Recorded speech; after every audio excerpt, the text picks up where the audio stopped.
O Brasil está desacelerando. Essa é uma realidade percebida através dos indicadores macroeconômicos. Ao menos é assim que eu consigo reparar o que acontece nas economias. Eu me baseio nos indicadores macroeconômicos. Nos últimos meses nós já vimos uma desaceleração dos PMIs do Brasil e os PMIs nos mostram o quê? A desaceleração é causada por duas principais coisas. Primeiro, uma preocupação política e econômica, e a segunda, nós temos uma política monetária bastante restritiva.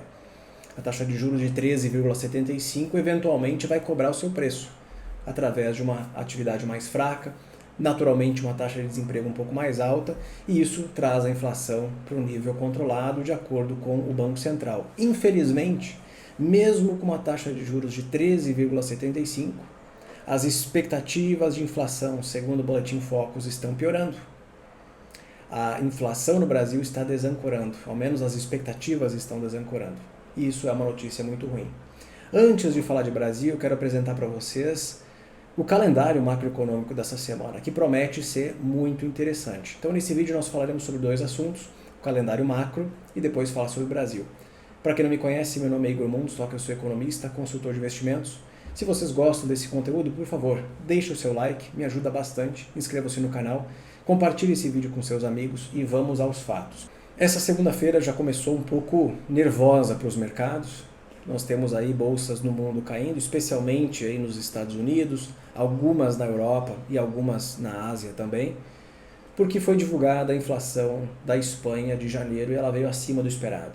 Até então, os mercados estavam acostumados a ver índices de inflação caindo, inflação desacelerando no mundo, na Europa, Estados Unidos, os países desenvolvidos. E pela primeira vez em muitos meses, o contrário aconteceu.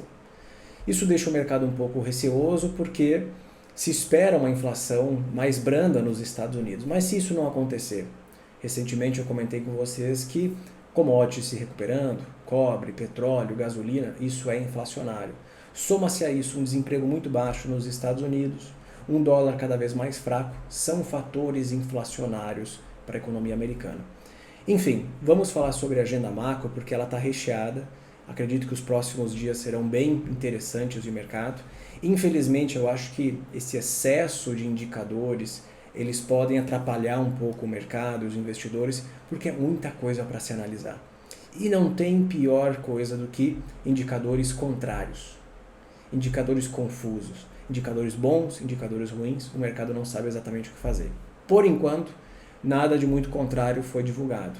Aqui no Brasil foi divulgado o IGPM, a inflação referente aos preços aqui, dos contratos de aluguel, como chamam, de janeiro, alta de 0,21, de acordo com o consenso do mercado, mas o que deixou o mercado um pouco preocupado foi o índice de confiança do setor de serviços. Já vou falar sobre isso. Além disso, indicadores fiscais foram divulgados, a relação dívida-PIB do governo brasileiro também já falo sobre isso. Hoje à noite, segunda-feira, a partir das 10h30, tem a divulgação do PMI composto da China. Está todo mundo querendo saber se a China está de fato crescendo ou não. Teremos a divulgação do PMI composto e lucro industrial chinês. Isso aqui pode movimentar commodities entre segunda e terça-feira. Tá? Continuando aqui, na terça, divulgação do PIB da zona do euro. Falava-se muito em recessão no ano passado, na zona do euro, tendo em vista a alta do preço das commodities. Esse risco caiu bastante, os modelos de precificação de risco de recessão estão cada vez indicando um risco menor, dado que as commodities elas voltaram para níveis mais saudáveis para a economia europeia nos últimos meses. Mas se espera uma contração de 0,1% para o PIB europeu agora no quarto trimestre. Bom, além disso, tem a divulgação do índice de custo do emprego, tá? Ele parece que é um indicador não tão importante quando a gente olha aqui na tela, mas é sim, sabe por quê? Esse é um indicador divulgado a cada trimestre e é o equivalente à inflação salarial dos Estados Unidos. O Fed olha bastante para isso, para entender o que está acontecendo com a inflação salarial, que a gente sabe que é algo que eles estão tentando combater para desacelerar a inflação no país. Além disso, a divulgação dos preços de imóveis da S&P Case-Shiller. Esse aqui é um indicador que desde agosto, ele vem mostrando deflação ou desvalorização dos preços dos imóveis nos Estados Unidos. Essa desvalorização imobiliária, ela é natural quando se tem uma taxa de juros bastante restritiva, a economia desacelera. Só que isso aqui causa uma perda de riqueza, um wealth effect negativo para as famílias, que grande parte dos ativos familiares estão atrelados a imóveis. Isto eventualmente produzirá uma deflação dentro da categoria shelter ou moradia do CPI. Tá? O mercado está apostando demais nisso em 2023, porque essa categoria chamada shelter foi responsável por uma inflação persistente no CPI em 2022. E demora entre 10 a 12 meses até essa deflação que começou em agosto impactar o CPI. A deflação imobiliária de agosto, junho, julho, agosto, começa a produzir efeitos negativos no CPI já nos próximos meses. É uma das coisas que eu vou avaliar na próxima divulgação da inflação americana. PMI de Chicago, que abaixo de 45 a 46 pontos já seria uma indicação de recessão nos Estados Unidos. Essa recessão só não começou porque o desemprego continua muito baixo. Confiança do consumidor, esse indicador aqui é super importante, precisamos acompanhar. PMI industrial Caixin da China, mais um indicador para tentar comprovar a recuperação da segunda maior economia do mundo. Na quarta-feira, inflação da zona do euro, PMI industrial da zona do euro.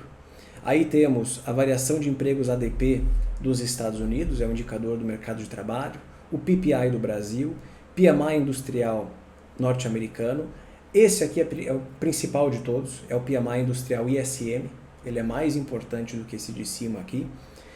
Ele contraiu em outubro, novembro, dezembro. Entretanto, grande parte da atividade econômica americana é dependente do setor não industrial, mas serviços, que é o irmão desse indicador. É o PMI ISM de serviços, que vai ser divulgado na sexta, vocês já vão ver.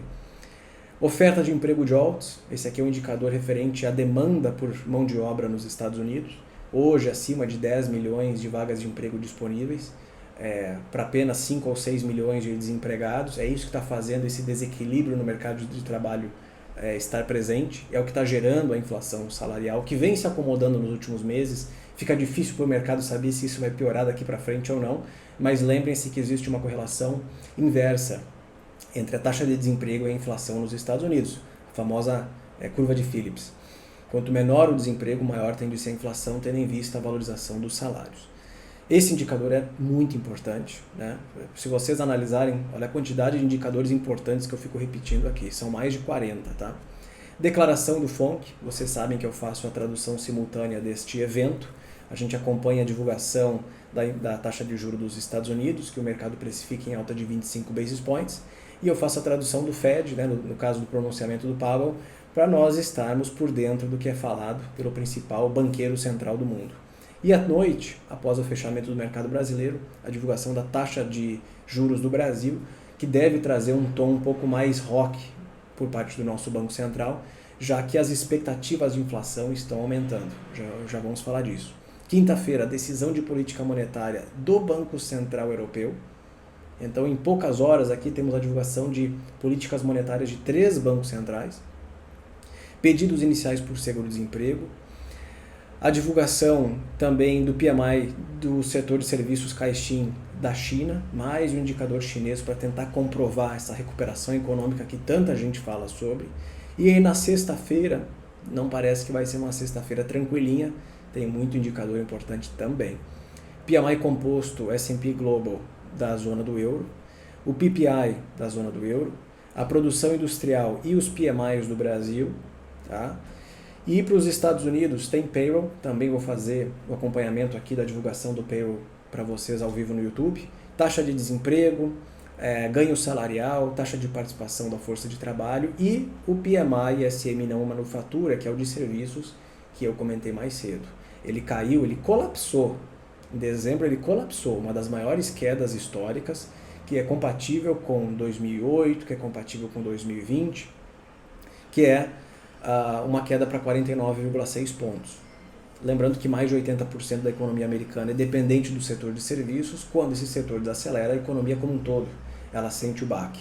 A minha grande preocupação é a seguinte, não é a queda que teve em dezembro, mas uma persistência dessa queda, indicando que a economia está lentamente desacelerando, mês a mês, e não volta a se recuperar.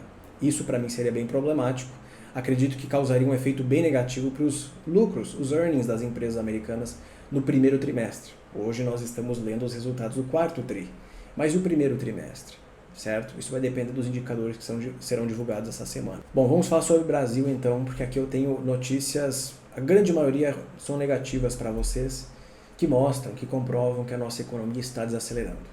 Vamos começar com as expectativas de inflação, que enquanto o mundo inteiro percebe que a inflação fez pico e ela está caindo, no Brasil as expectativas estão desancorando.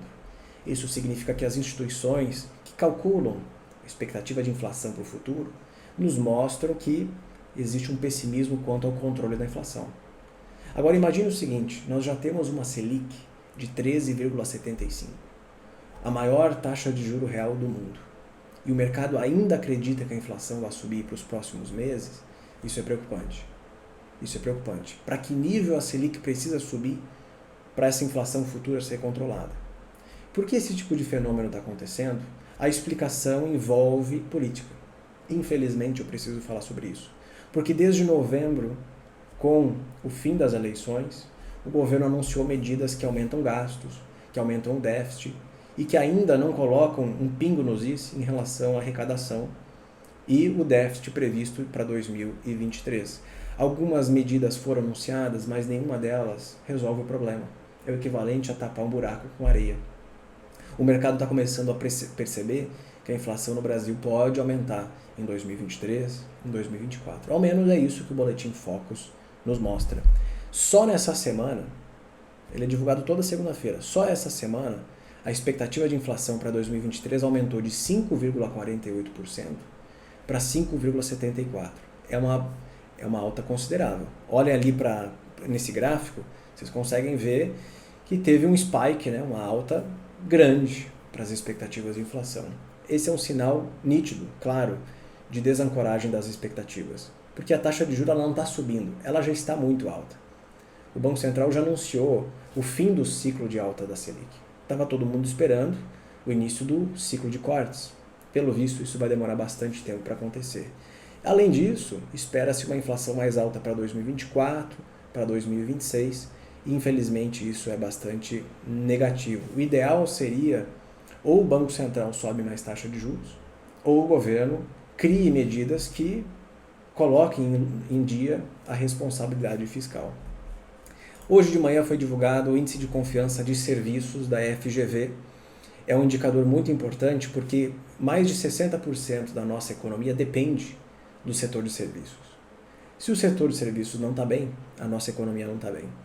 E o índice de confiança caiu para o menor nível desde fevereiro de 2022, para 89,5 pontos.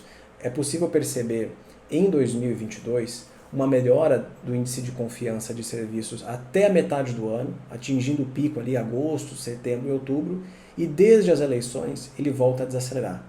E vocês podem ler os relatórios, vocês perceberão que as mudanças políticas estão afetando na confiança dos empresários e na confiança dos consumidores. Mais um sinal de expectativa de desaceleração. Entretanto, hoje em dia nós já vemos os indicadores de atividade desacelerando. Os próprios PMIs do Brasil, tanto de serviços quanto industrial, de dezembro, colapsaram. E dentro da explicação da S&P Global que cria esses relatórios, está lá escrito que as mudanças políticas afetaram bastante a expectativa dos empresários. E percebe-se uma desaceleração bastante relevante da demanda por bens e serviços em dezembro. Esse indicador será divulgado essa semana, referente a janeiro. Mas eu tenho aqui algumas notícias positivas. Entretanto, o que eu acabei de falar para vocês é futuro. Boletim Focus, confiança do consumidor, cria-se um consenso de que o futuro é nebuloso. Mas o passado ele é bastante claro. O governo, ou melhor, o Banco Central brasileiro divulgou as estatísticas fiscais, as estatísticas de crédito e de mercado externo, de setor externo. E todas elas contêm informações importantes. Primeira, estatísticas fiscais são referentes à arrecadação e gastos do governo central. E em dezembro, a relação dívida-PIB, ou melhor, dívida bruta do governo geral dividido pelo PIB, caiu para 73,5% do PIB. A nossa dívida bruta hoje gira em torno de 7,2 trilhões de reais. Mas como esse cálculo ele leva em consideração o numerador e denominador, e esse denominador é o PIB, e o PIB cresceu em 2022, a relação dívida-PIB ela cai para 73,5%, que é o menor nível desde junho ou julho de 2017. Lembrando que nesse período nós vivemos a pandemia. E vocês sabiam quantos países no mundo conseguiram encerrar 2021 ou 2022 com uma relação dívida-PIB menor do que o início da pandemia? Eu só conheço um, o Brasil. A grande maioria dos países gastou muito e não conseguiu recuperar a relação dívida-PIB pré-pandemia. Isso aqui que foi feito é trabalho de profissional, porque não é tão fácil recuperar esse tipo de informação. Seguindo para as estatísticas do setor externo, no ano de 2022, as exportações e as importações de bens registraram os maiores valores da série histórica e a corrente de comércio atingiu 636,9 bilhões de dólares. O Brasil nunca exportou e nunca importou tanto quanto 2022. Isso aqui é atribuído a fatores macroeconômicos, a economia global se recuperando, o dólar valorizado no Brasil que estimula a exportação, a recuperação do preço das commodities, fatores extraordinários que não são previsíveis, que acabaram ajudando muito a nossa economia a produzir resultados importantes do ponto de vista de setor externo. E para finalizar, as estatísticas de crédito, essas eu tenho acompanhado com muita proximidade nos últimos meses, porque elas indicam que a inadimplência das pessoas físicas tem aumentado bastante desde o início da pandemia. Claro, nossa taxa de juros está em 13,75%, o custo do crédito no Brasil ele acompanha a taxa de juros. E como nós temos uma população cada vez mais endividada desde o início dos anos 2000, esse excesso de endividamento atrelado a um custo da dívida mais alto, isso espreme o consumidor. Ao menos em dezembro, esses números eles se mantiveram praticamente inalterados. Eu acreditava que iriam piorar, não pioraram, ainda bem. A inadimplência das pessoas físicas aumentou para 3,85%, de 3,83%, aumentou um pouquinho, mas muito pouco, enquanto que a inadimplência de pessoas jurídicas caiu um pouco, de 1,72% para 1,71%. Eu diria que os resultados aqui são estáveis. O endividamento familiar chegou a 49,5%, aumentando de 49,47%, um pouquinho apenas. E o comprometimento da renda em relação ao serviço da dívida, isso eu recebo R$2.000 por mês e eu pago R$1.000 de juros para todas as minhas dívidas, o que equivaleria a 50% da renda, caiu de 28,21% para 28,20%. A gente não está vendo melhora dos indicadores. Esses aqui apenas lateralizaram, ficaram estáveis no mês de dezembro. A grande maioria das informações que eu trouxe para vocês aqui, elas mostram o Brasil desacelerando. Isso quando a gente olha para PMIs, a gente olha para indicadores de confiança, indicadores até mesmo do setor de serviços, o volume de serviços de novembro, a produção industrial de novembro, vendas do varejo de novembro, porque eu não estou comparando aqui os números de dezembro, ainda não foram divulgados. Mas logo em novembro nós já percebemos uma desaceleração da economia. Em dezembro esse movimento deve persistir. Para isso a gente precisa olhar para vários indicadores, como eu acabei de citar, volume de serviços, produção industrial, vendas do varejo, IBC-BR, PMIs, todos eles nos mostrarão o que está acontecendo com o Brasil. Mas Igor, a taxa de desemprego está em 8,1%. Uma das menores desde 2015. Isso não mostra que a economia está robusta? Na verdade, sim, mostra que a economia está robusta. Existe uma criação de empregos muito grande, ao menos é o que aconteceu em 2022 no Brasil, a criação de mais de 2 milhões de vagas de emprego, mas eu acho que esse desemprego ele não vai mais cair. Com essa política monetária restritiva que nós temos hoje, Selic de 13,75, a taxa de juro real de mais de 7%, que é a maior do mundo, isso traz a atividade econômica para baixo. É natural. É uma consequência natural de uma política restritiva que eventualmente vai fazer com que a inflação caia. Mas percebam o que eu estou mostrando aqui nesse vídeo. Uma política monetária restritiva que está encarecendo o crédito, está exprimindo o consumidor, a atividade econômica está desacelerando, mas as expectativas de inflação estão aumentando. O contrário deveria acontecer. É natural que com a atividade desacelerando, os preços eles vão desacelerar. Mas nós não estamos vendo isso. As expectativas elas estão subindo, dada uma piora na questão política. Um governo que ainda não definiu a âncora fiscal, que tem dado prioridade para políticas econômicas de outros países. Vamos investir em outros países, como se não fosse necessário investir no Brasil. Eu recebi várias perguntas de vocês do porquê eu sou contra investimentos na América Latina. Mas, gente, se nós fôssemos um país rico, valeria a pena investir em outros países. Mas não é o caso.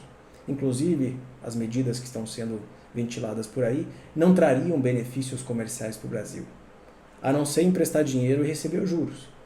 Mas e aí? E os países que nunca pagaram de volta a dívida que nós já emitimos? Enfim. Infelizmente, as notícias do Brasil não são tão positivas. A gente está vendo uma desaceleração da atividade, um consumidor que está contra a parede dada o seu alto endividamento e o custo da dívida. Isso vai ter um preço na atividade, mas o que me chama a atenção e me preocupa bastante é a desancoragem das expectativas de inflação. A política monetária já é restritiva o suficiente para fazer a inflação cair. Mas como existe uma possibilidade de um governo muito gastador, que aumentaria o déficit fiscal e o risco fiscal brasileiro, o Banco Central ele fica contra a parede para reduzir taxa de juros de forma muito antecipada. Isso faria o dólar subir no Brasil e, consequentemente, retroalimentaria a inflação. Se você gostou desse vídeo, por favor, deixe o seu like e a gente se vê na próxima. Até mais.